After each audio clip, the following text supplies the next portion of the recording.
So from my aspect, we'll start with a little bit of address position stuff with some postural work. Yeah. Just a little. That's okay. But we'll talk a lot about the pressure in your feet. Okay. And starting to get you activated through there. So you'll use your bum a lot more, you'll use your quads a lot more, you'll use your stomach a lot more to try and hold yourself in place. Yeah. And we'll start with really tiny swings so that right elbow doesn't fold up quite as much at the top of your backswing. Yeah. Okay. You really haven't turned too much. To overturned, which is good. You've turned plenty there, but we've just got this left knee. Yeah. And then therefore that starts to go that way. Yeah. And you already know that. And then the lateral slide on the way down, you actually move into a great position there. Yeah. It looks a lot further than what it should be because it's moved that way on the way back. Yeah. If that makes sense. Yeah. And we'll start with little pitch shots. From a pure club path point of view, that's not bad. -2, so essentially that grey line is that pole that we just talked about at the end of the range. Yeah. That club path there is the blue line. Yeah.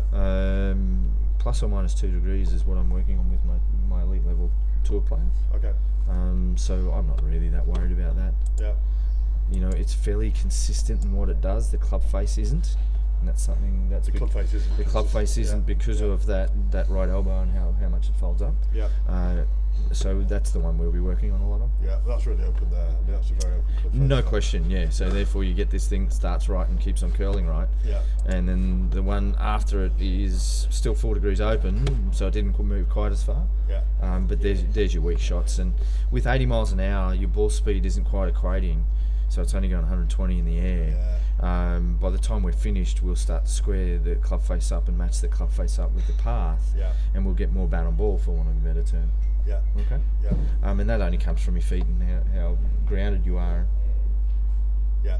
Throughout your whole golf swing. Yeah. So in other words, if I got you to sit on a swivel chair, Yeah. say that 10 times, and take your feet off the ground, put your arms out in front of you and turn, your hips would go the opposite way. Yeah. So we're trying to grip the ground as much as we can to try and stop that from happening. Yeah. Okay. And that's all I really need right now. Okay. We'll Cool. make it nice and simple.